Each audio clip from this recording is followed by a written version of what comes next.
La intuición totalmente válida. Hay una brillantez arquitectónica y científica del siglo XV al XVI. No concuerda con el nivel de infraestructura básica, higiene ni medios de transporte de la época. Ya sea por manipulación histórica, pérdida de conocimiento tras una catástrofe o una narrativa oficial mal contada, algo no cuadra. ¿Es la Edad Oscura un agujero en la historia? ¿Qué nos dice la historia oficial? Se supone que tras la caída del Imperio Romano de Occidente en 1476 después de Cristo se entra en una etapa de decadencia, violencia, analfabetismo y aislamiento en Europa. Los avances romanos, como alcantarillado, baños públicos, caminos, ingeniería, derecho, se pierden durante siglos. Este periodo supuestamente va del siglo V al siglo X o XI, unos 500 años sin progreso, apenas documentados. Luego, mágicamente, viene el Renacimiento carolingio, las universidades, las catedrales góticas, la escolástica. Pero ¿qué evidencia sólida hay de esos siglos oscuros? Muy pocos textos originales, la mayoría copiados siglos después. Escasez de documentos firmados, arquitectura masiva, censos, monedas o registros urbanos consistentes. Muchos castillos, iglesias o edificios carolingios parecen mucho más recientes o construidos sobre estructuras más antiguas. Las fechas se establecen principalmente por tradición eclesiástica, no por pruebas materiales directas. Teoría de Fomenko: la Edad Media es una duplicación cronológica.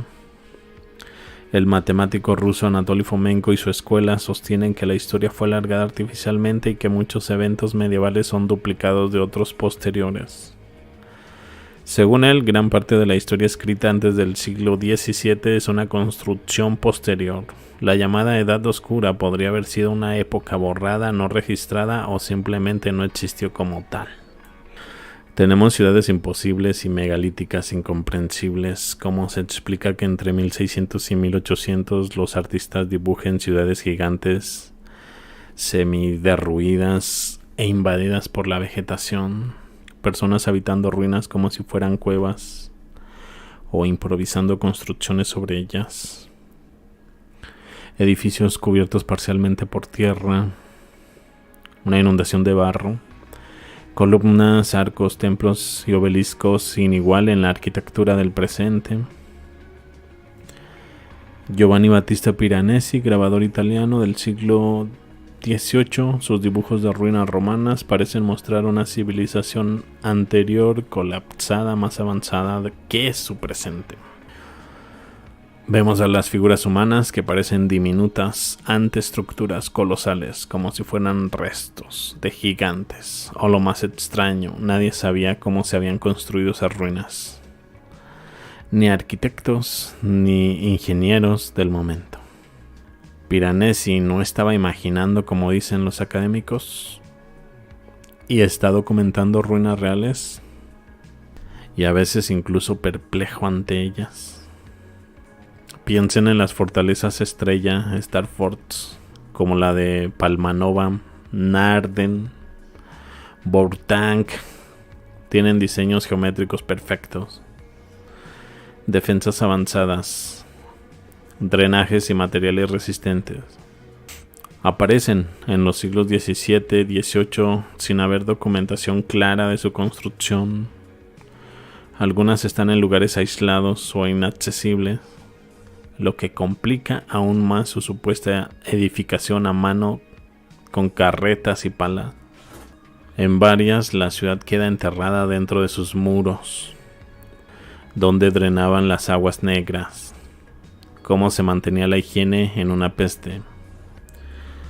Y aún más extraño, muchas veces aparecen cubiertas de tierra como si hubieran sido enterradas o recuperadas después de un cataclismo. Por cierto, no sé si sepan, pero Roma es una gran fortaleza estelar. Hay algunos mapas que la muestran como tal. Todos los edificios más históricos de Roma estaban dentro de esta fortaleza estelar. Y si no necesitaban drenaje porque usaban energía del éter, aquí entramos en un territorio más especulativo, pero muy potente a nivel narrativo. Ya Nikola Tesla, el éter y la energía libre, afirmaba que el éter es un campo energético sutil que permea todo el universo. Creía posible alimentar ciudades enteras sin cables ni combustibles extrayendo energía del éter. Sus torres como Vandercliff buscaban justamente eso, transmisión inalámbrica de energía libre y limpia.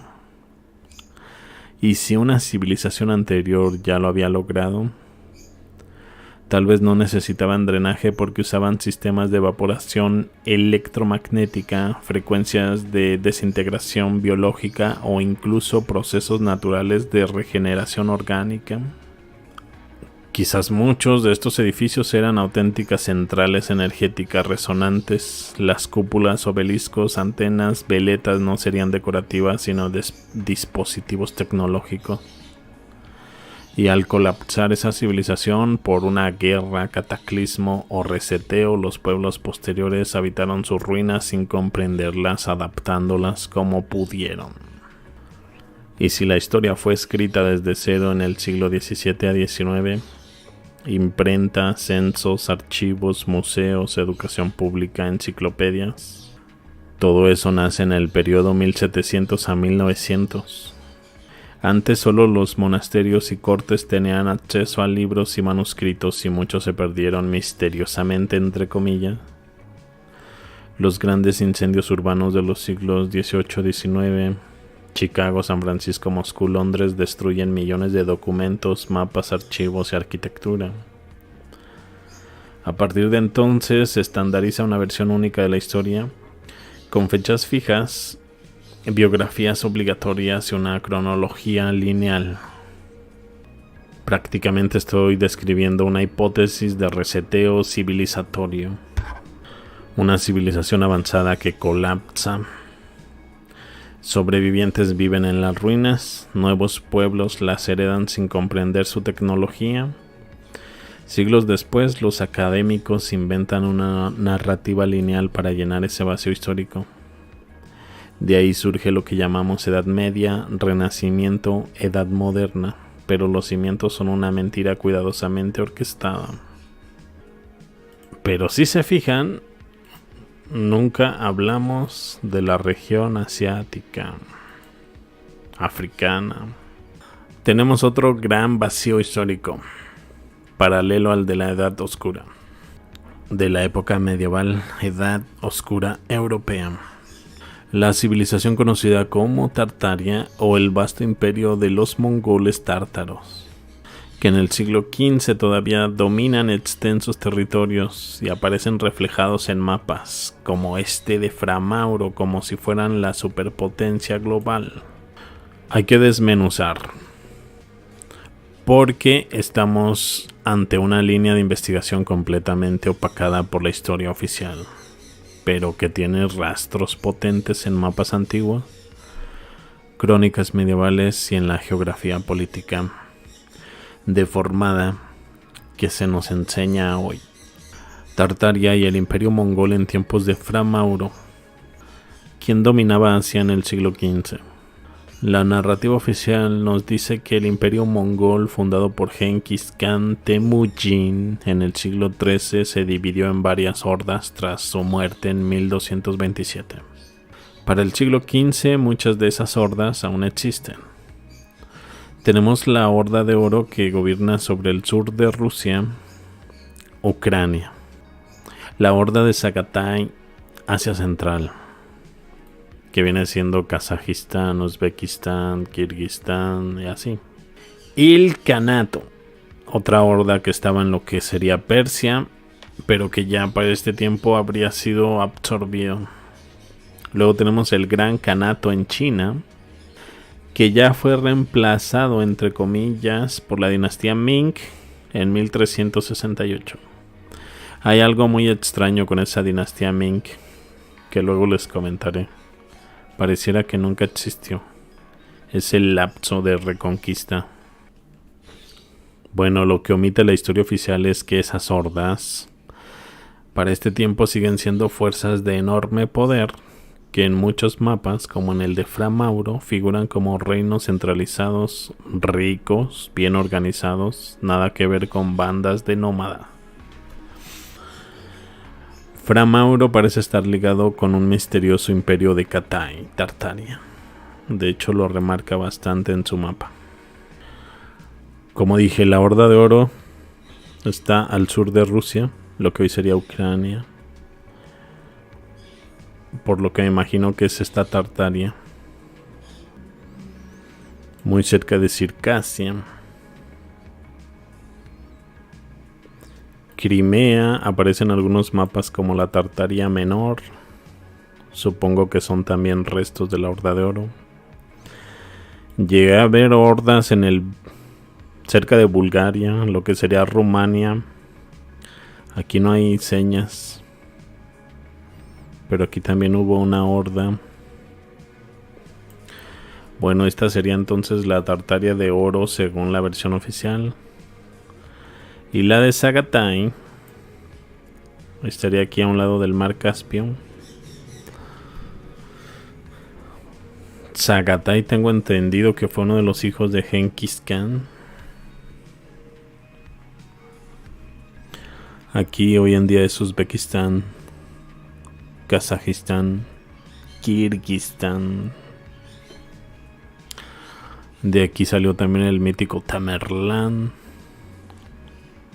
Origen de los Selyúcidas del Kanato Oghuz, que se rigen por una bandera que es un águila bicéfala, curiosamente. Ellos llegaron a pelear con Bizancio también. Esa es otra horda importante en esta época del mapa de Fra Mauro. Ah, mira, de hecho de aquí dice la horda de Sarai, que creo que era la capital de la Horda de Oro. Toda esta zona es para Rusia. Luego Rusia colinda con una región que es Cathay. De hecho, todas estas tumbas que se ven aquí son de reyes tártaro. Esta es la más monumental, de hecho dice sepultura imperial. Esta es la prestigiosa y emirable, que será admirable, sepultura del emperador del Katayo. Esto es un gran templo en el cual gran parte... No alcanzo a ver qué dice, pero sí dice templo del Katayo. Parece estar sobre el mar. Todas estas son tumbas. Una tumba del reino de Tenduk, Yata. Reino Tenduk. Hay una gran columna aquí. Este edificio...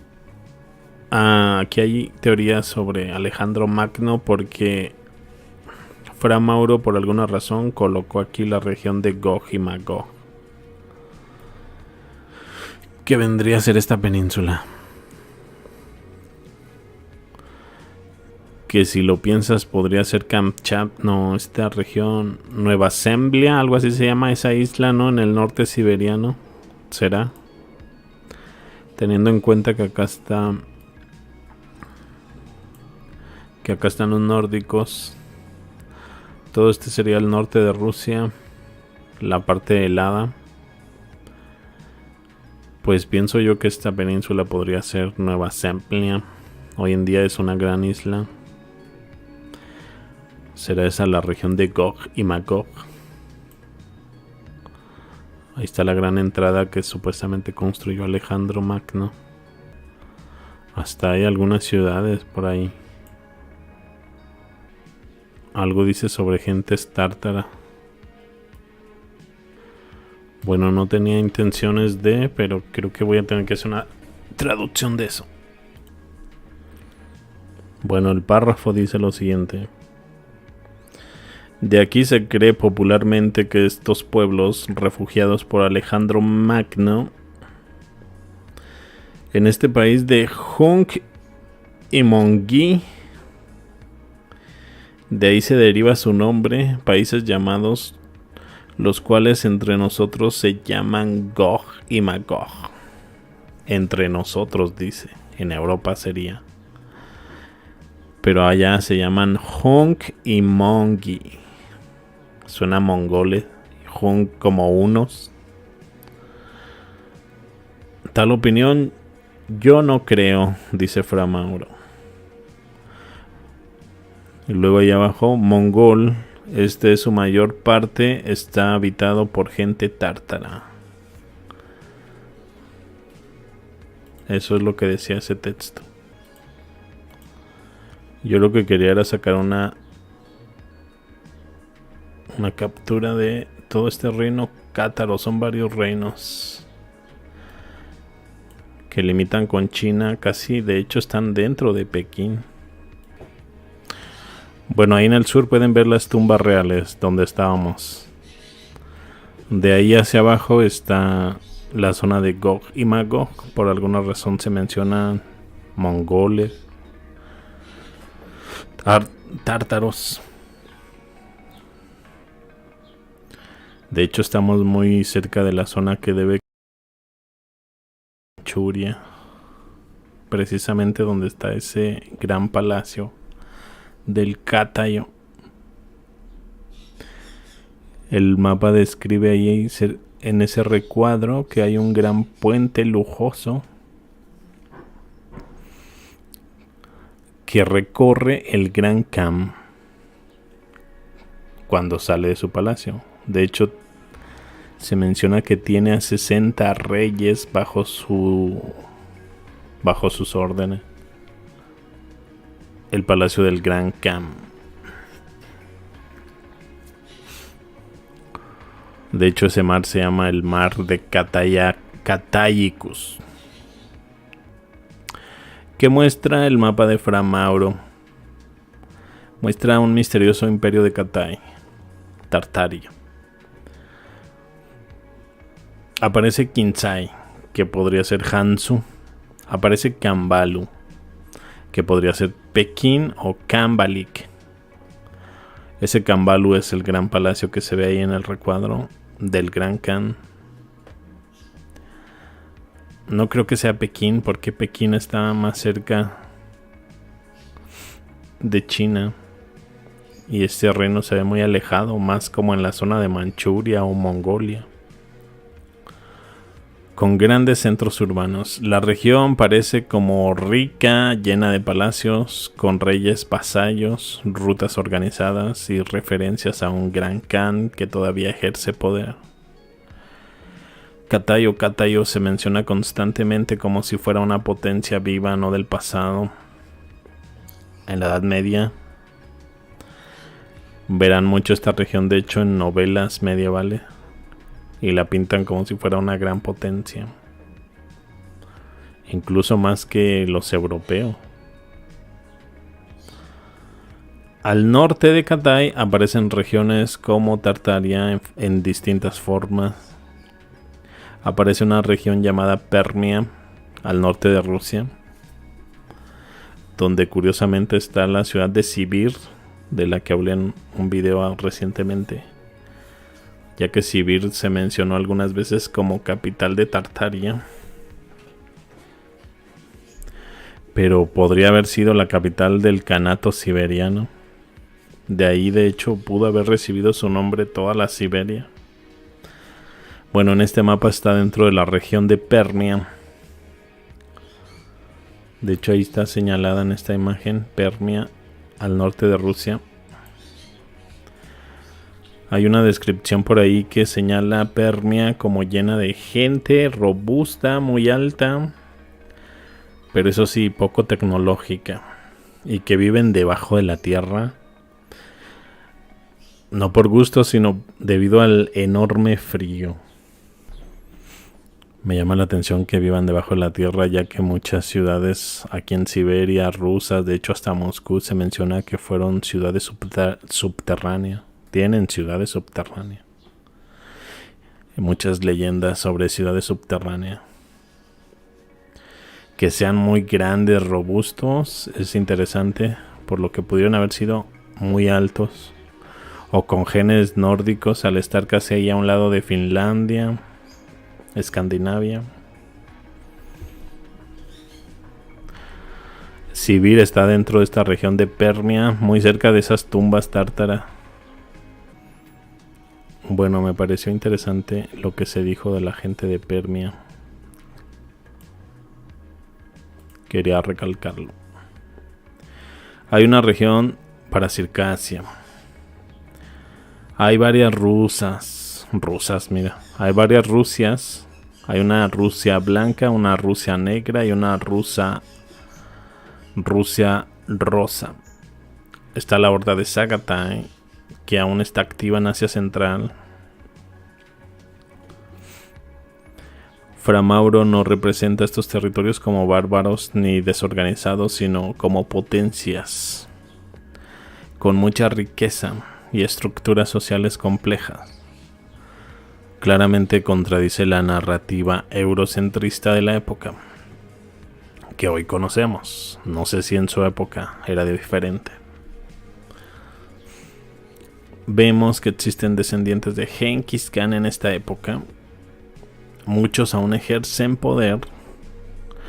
El linaje de Genghis Khan se mantenía en los khanes regionales de Asia Central y el norte de China. Algunos gobernaban regiones como Transoxiana, Bujara, Samarcanda o incluso zonas cercanas al Caspio.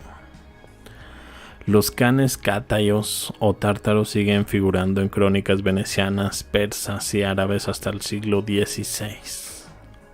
Mira, hasta el siglo XVI. Es que lo menciono porque creo que en ese siglo es cuando nace la dinastía Qin, apenas en el siglo XVI. Y ellos duraron todavía hasta el 1910, los Qin tártaros manchurianos. A veces sus descendientes eran utilizados como autoridades simbólicas por los rusos y los otomanos. Por cierto, no les he mencionado, pero los otomanos vienen directamente del Cáucaso, ahí donde está Zagatai. Ya les mencioné en otro en vivo sus orígenes. Directamente desde ese kanato de los Oghuz. De los Oghuz salieron los selyúcidas que usaron el águila bicéfala.